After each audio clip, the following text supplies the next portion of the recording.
everybody, and welcome to the show. Hello, and welcome to the show. Boom, boom. Yes, welcome to a brand new series of the Basil Brush Show. Well, Basil, they're all waiting. Are you ready to go? Go? I mean, they just got here. I know you have. I know. Fancy turning up to the studios just 5 minutes before we were due to start. Well, it wasn't my fault. I had to wait 3/4 of an hour for the bus. Those London buses are like radishes. How do you mean, like radishes? Well, they're red and they always come in bunches. That's a hot one. Basil, why didn't you come by car? Oh, I don't feel like driving. It's too dangerous on the roads these days. I got done again last week for speeding. Well, that's your own fault. No, it wasn't. It was a policeman. He was wrong. Right. He said I was doing 40 miles an hour. Impossible. I'd only been on the road 20 minutes. Did you have to pay a fine? Yes, £5. Very unfair. I told the magistrate, too. I said it's a wheelbarrow of justice, I said. No. You mean a miscarriage of justice. Well, I knew it was something with wheels on. I lost my temper, you knew. I got me wild up. You didn't. I did. After the court, I went round to give the magistrate a piece of my mind. Well, that was a silly thing to do. Huh? Did you see the magistrate? No, he'd gone for lunch. His honour was at stake. That's a meaty one. Look, Basil, look, I think we ought to get this show on the road. What? And get pinched for speeding again? Not likely. I think we ought to get this show started. Huh? We don't want to upset the producer, do we? He's been upset all day, I think. When he came to rehearsal this morning, I could tell he'd got out of bed the wrong side. How? He had his wife's shoes on. Oh, dear. Bowler hat, yes, rolled umbrella, and wedges. What a gay day. Shut that door. Look, Basil. Yes. The engineers are waiting, the cameramen are waiting, everybody's waiting. Yes. Now, do you have any idea how many people work in this studio? Yes, about half of them, I'd say. Hello, Basil. Sometimes I wonder, how did you get into television? Through the holes in the back. Oh, where do I get them all from? Where do you get them? Basil, do you want to see your first guest? Oh, yes, but I can't see the stage. The camera's in the way. Well, look, we can use this. Huh? Now, this is very useful. Yes, it looks useful. It's about as useful as an ashtray on a motorbike. Now, look. Yeah? There's the set. Yeah? There are the controls. I can't see a picture. Who's on? Turn it on. It's the Little Angel Theatre. Hey, that's clever. Oh.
Morning, Mr. Derek.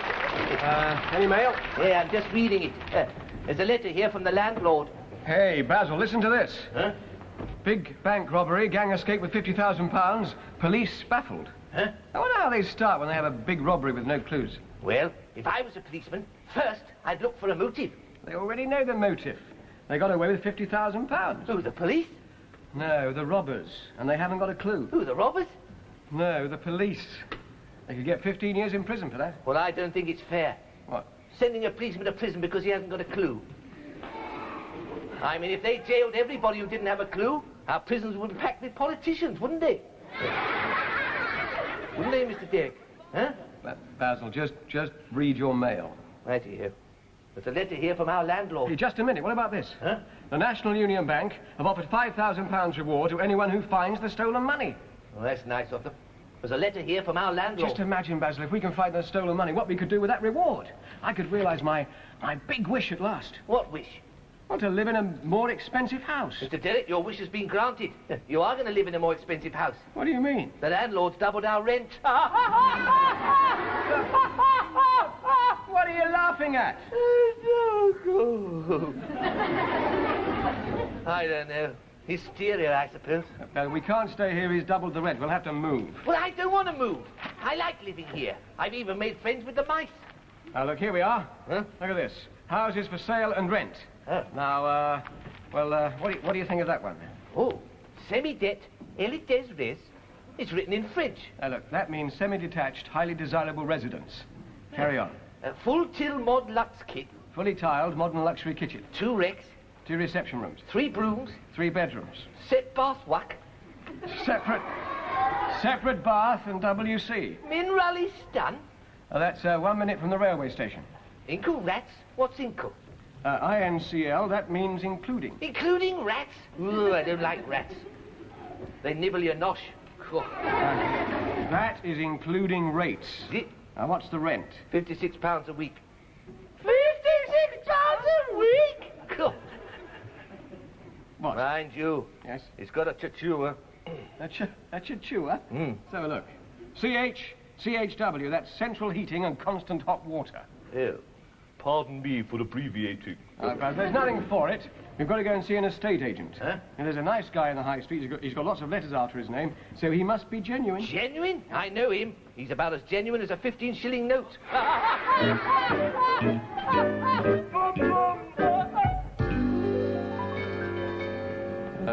I gazumpum, IDY, IYGM, HAC. Must be his credentials. I wonder what it means. I'll do you if you give me half a chance. I've heard about him. Oh, my Uncle Fred wanted a house by the sea. Mr. Gazumpum sold him one on the Goodwin Sands. That was by the sea, wasn't it? Most of the time it was in the sea. Oh, lucky he was fond of fish and ships. Fish and ships! Boom, boom! Well, Basil, we may be lucky. We may even get a mortgage. Oh, my friend Cyril, he went for a medical for a mortgage. Did he get it? No. Why not? He had dry rot in his sideboards. Good morning. Sorry to keep you Good morning, waiting. Mr. Glucker. We're very sorry we didn't ring for an appointment, but this is very urgent. That's all right, son. Always happy to welcome a mug. I mean a client. What can I do you for? What can I do for you? Do you have any houses for rent? Well, it's very difficult, you know, especially in your case. Landlords don't like pets. Pet? I'm not a blooming goldfish. You fancy buying a property? Oh, buying a property? Yes, if you can raise a small cash deposit, and if you've got a life insurance policy, I might be able to arrange a mortgage. Oh, my friend Cyril, he went for a medical... Well, we could sell the car, and I've got some insurance and a bit in the bank. What about you, Basil? Anything we could sell? Oh, well. I've got my Conker collection. I've got my 3 Victor Sylvester records. Then not to mention my pet worm, Willie. Your pet worm, Willie? I said not to mention my pet worm, Willie. I couldn't sell him. He's my friend. Mr. Gazumpum, how much would it cost to buy a house? Well, I'll tell you what we'll do. Yes. You tell me what you want to pay. Yes? Yes? Then we'll have a good laugh and start all over again. Yeah. Well, with the car, and my insurance, and my savings in the bank, I reckon we could range about £2,500.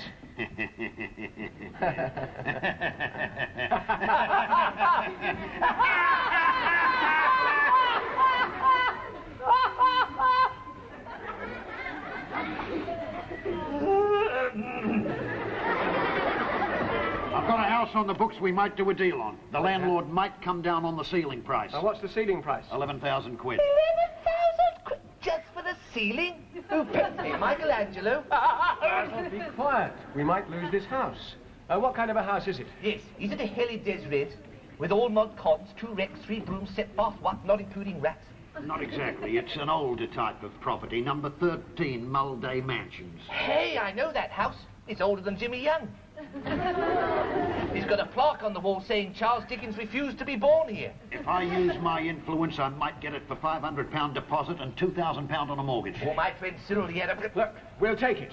No, you won't. Even the hippies won't live there. Make it out to cash, will you? Yes. Oh, it's a perfect property of its kind. A house without a floor. What do you walk on? Oh, you won't find a single cockroach there. They're all married. Look, for £2,500, that house is not to be sniffed at. If anyone sneezed at it, it would fall down. Now, look, here is my cheque for £500. Thank you. Now, just sign these 2 forms. That's it. That one. Good. Now I can put you on the list. On the list? That's right. There's about 60 other people after this house, and we shall have to choose the client very carefully, if you, see what I mean. What does he mean, Basil? He wants a bribe. How dare you? A bribe? I wouldn't dream of having money cross this desk. Mr. Derek, have you got my wallet? I gave it to you to mine. Oh, yes, it's here. Will you take out those notes, please? Yep. Here we are. 1, 2, 3, 4, 5 £10 notes. That's right. A bribe, indeed. Have you ever heard my honesty questioned? I never even heard it mentioned. Don't you hit me? Go. Mr. Derek, yes. Would you kindly throw those 5 £10 notes into Mr. Gazumplin's waste paper box? Certainly. Thank you. Now, you were saying, Mr. Gazumplin. Yes. Well, seeing your urgent need, and out of the goodness of my heart, I'm going to let you have the property. I knew he would. There's your signed agreement. Thank you very much. And the keys. Thank you. And number 13 Mulday Mansions is yours, all signed, sealed and delivered. Thank you very much, Mr. Gazumplin. Think nothing of it. Always a pleasure to do business with Jet. Hello? What's this? Hey, these aren't genuine £10 notes. These are duds. I know. That's why we threw them away. Come on, Mr. Dick. Let's go and inspect our property.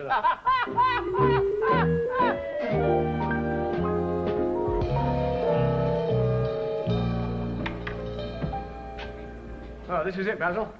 Come on in.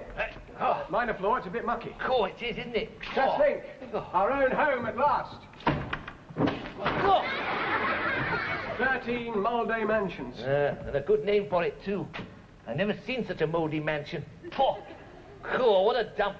Oh, a bit of redecorating will work wonders. We can take all this old wallpaper off. We can't do that. What? You will strip the wallpaper, the place will collapse. Nonsense, these old buildings are very solidly built. I mean, look at this floor. It's solid oak. Go! Steady on! Ow! Go! Steady on, Mr. Derek. You brought the ceiling down. Mr. Derek! Mr. Derek, where are you? I'm down here. Oh, that's good. We've got a cellar. We'll be able to grow mushrooms. Oh, Basil. There's about 6 inches of water in that cellar. Huh? Well, I knew. I thought the place was damp. Cool. Look at that mouse trap. It's called a salmon. Boom, boom. We have to get them all in, you know. I know you. There's one good thing. We won't be troubled by near neighbours. Yeah? This house is detached. It wasn't detached last month. It was in a row. All the other houses fell down. Well, that doesn't matter. There's a lovely view. Huh? A funny smell there. Huh? Oh! What a pen and ink. Oh! It's a good job. It's a good job we faced east. Huh? Good job we face east. Oh, yeah? Yeah. Do you know what those buildings are back there? Oh, that's the rubber works. We've got the gas works to the west, the glue factory to the north, and the sewage farm to the south. Cool. We'll be able to tell which way the wind's blowing, won't we? Oh, what a ping pong! God. I bet these walls are very solid. Yeah. Let's test them. Hang on. Yeah. Basil! Can you hear me through this wall? Hear you? I can see you in 2 places. Now look, Basil. If we're going to do some redecorating, Oh, yeah? we'll have to measure up. Now just hold that there, okay? Now, have you got it? Yes. Oh! Now look. Hold that in your mouth. Right. Here we go. Ah. Have you got it? Are you sure? Yes.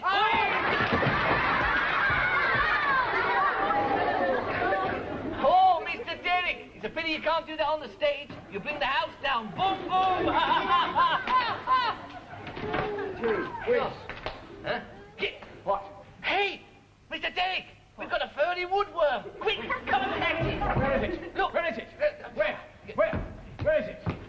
There it is! Come here! Come here! There you go! Come here! Give me a thumbs up!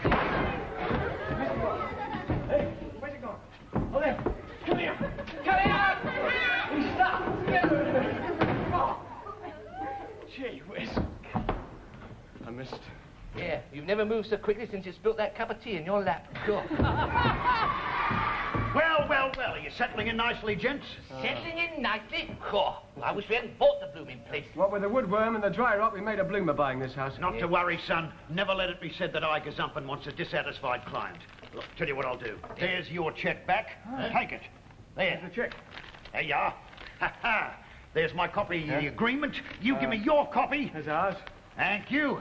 And I'll tear them up, just like that, see? Ha ha! Jingle bells, jingle bells. Now the house is mine again. Cool.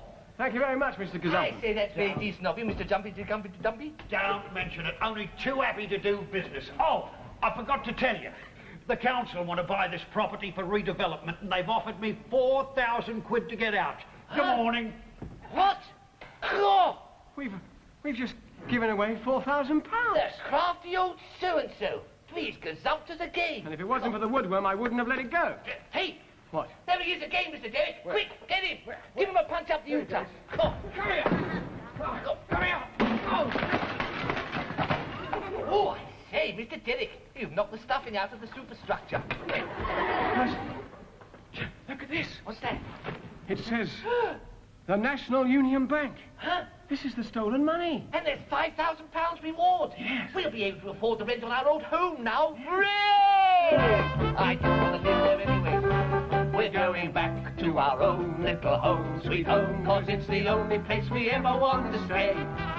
When our fellow pros are resting, We've got a spot to put a guest in, and there's lots of lovely neighbours living down our way. there isn't room to swing a cat, And there's a welcome on the mat. and we've decided that we're never gonna roam. 'Cause Ours is a nice house, houses, such friendly little mouthpiece. it's our own little home, sweet home.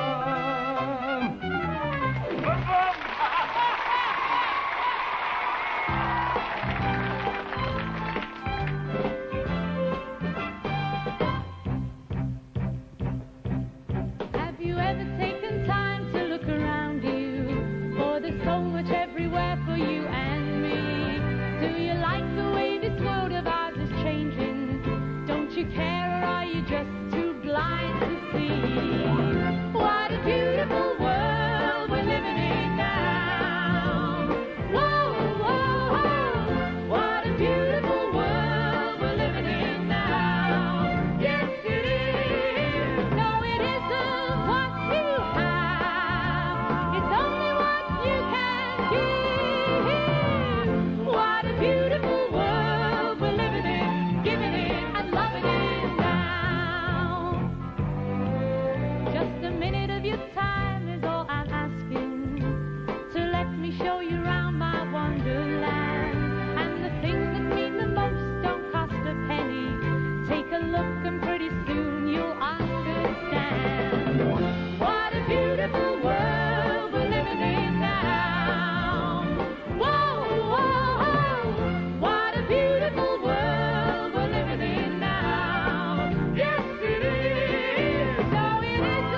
Basil, this is it. Is it? It is. And I don't mind telling you before I start, it's a wonderful tale. Yeah, thanks very much, Mr. Beck. Actually, it's not a tail, it's a brush. Well, I'm not talking about your tail. Not tail, brush. All right, brush. But nobody's interested in your brush, tail, rudder, or whatever else you want to call it. I am. I'm very proud of my hirsute appendage. Well, bully for you. I grew it myself, you know. Congratulations. You satisfied? Yes, thank you. Now, what else shall we talk about? I don't want to talk about anything. I want to read this tale about a seagoing hero who sailed at the helm of his own ship with a song on his lips and a smile on his face. Oh, you mean Edward Heath? No. Basil the Buccaneer. Oh, him! Yeah. Buccaneering Basil. That's it. Handsome. Yes. Courageous. Yes. And hairless. He wasn't hairless. Well, that's what it says in the song. Buccaneering Basil, a pirate bold was he. Not bald, bold. A pirate bold was he. Ooh! Right. All right, all right. There's no need to get your roll-ons in a reef knot. You're not like this when we're icing fairy cakes together. Look, you shouldn't say things like that about Captain Basil Trelawney. Yeah? He was a great historical, heroic, seagoing gentleman. Honest people have nothing but good to say about him. And I agree with them, heart-heartedly. He was a brave, honourable, clean-living seafarer. And I can't see fairer than that, can I? Hello! Shut up and listen. Now, this is the sequel to the first one. I'm sorry. Oh. My poor sore jaw. Well, keep it closed and it won't hurt so much. The further adventures of Basil the Buccaneer. 6 months had passed since Captain Basil Trelawney and the crew of the Sea Fox had rescued Captain Anne Bonny from the clutches of Blackbeard the pirate. That was the villainous Captain Teach. You remember that, don't you, Basil? Yes, Blackbeard was a baddie. Yes, he was. He was a baddie. Oh, bushy mush. Oh.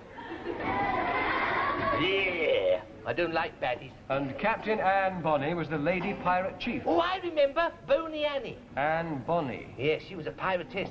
She sailed the 7 seas with pistols in her pinafore and a cutlass in her camisole. After the battle, the business of making the Sea Fox shipshape again took immediate priority. And Tiddler, the cabin boy, I like Tiddler. assisted in comforting the wounded, for many of the crew had been shot or stabbed in the conflict. Oh, I bet that was painful. He rolled bandages and fetched supplies of hot water to old Sawbones, the ship's doctor. Yes. A master at patching up shot wounds and cuts, for he had at one time been a naval surgeon. A naval surgeon? Yes.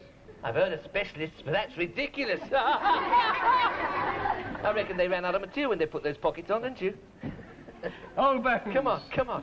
Old Bones worked miracles with his primitive medical instruments. And in those days, there were no healing drugs available, only potions and quack medicines. Quack medicines. They can come in very handy sometimes, if you've got a sick duck.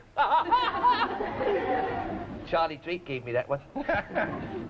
Once the Sea Fox and Captain Bonny's ship were restored to order, both vessels set sail in a southeasterly direction, towards the Orinoco Delta. And young Tiddler spent many hours watching the strange fish and seabirds which about in the Caribbean. He was fascinated by the sooty tern. So am I. He's a very good tern. Plays the drums, you know. Who does? Sooty. No, I wasn't talking about Sooty. This is a little black and white creature. Say, Sooty. Harry Cork gives him a hand. Look, a sooty tern is a little black and white bird. Oh, Sooty isn't a bird. You're thinking of Sue. Sue who? Just Sue. That's Sooty's bird, I think. She plays the piano. Oh, wrap up. He was fascinated by the sooty tern, which alighted on the deck each morning to be fed on pieces of ship's biscuits. Oh, crumbs. Tiddler also spent a lot of his off-duty time looking after Anne Bonny's Chihuahua. I beg your pardon. Chihuahua. You know what that is, don't you? Oh, yes, you told me. Chihuahua means central heating and constant hot water. No, it doesn't. The Chihuahua is a very small dog from Central America. It's a kind of a lap dog. Oh, of course. My Auntie Florrie had a lap dog. Did she? They're very nice little things. This one wasn't. Every time I sat on its lap, it bit me. I wish you were here now. Huh?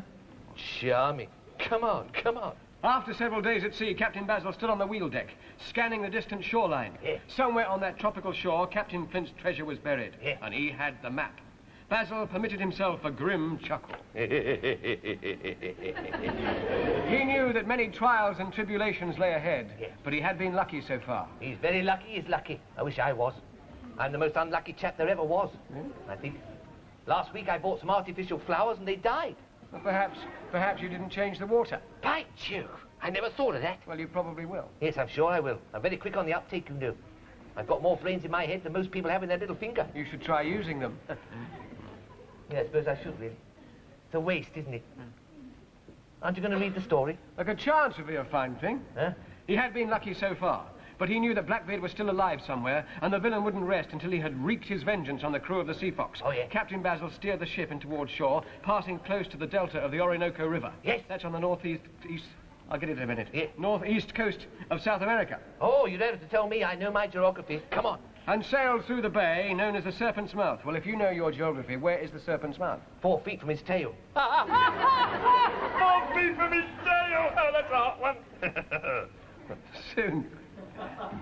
Soon he was able to discern the white-walled fortress which overlooked the port of Georgetown. Yes. Basil was looking forward to a spell ashore, and he had always enjoyed his visits to Georgetown in the past. Yeah, that's where he took his liberties. They approached the port under full sail when suddenly a fusillade of cannon fire belched from the walls of the fortress. He's got the wind up. Captain Basil's reaction was immediate. "Stand by to turn about," he yelled. "Avast there, ye lubbers!" Huh? Well, that's all we got time for this week, Basil. All we got time for, but Captain Basil's going to get a broadside in his beam end. Listen next week to another thrilling episode of Basil the Buccaneer. Oh, dear. In days of old, when pirates bold would sail the ocean wide, They bowed before they killed someone. It looked more dignified. for when they saw the Sea Fox, other pirate ships would hide. Villains used to tremble when they heard his name. Basil and his faithful crew destroyed 100 ships. If anyone upset him, then they'd had their blue chip. The name of Captain Basil was on everybody's lips. And everywhere he went, they heard his battle cry. He was a brave, brave man. Buccaneering Basil, a pirate bold was he. As a private he knew no fear, he sailed the mighty sea. Again and again on the rolling main, his enemies would fly when they saw his skull and crossbones and heard his battle cry. Avast there, ye lovers! Hey!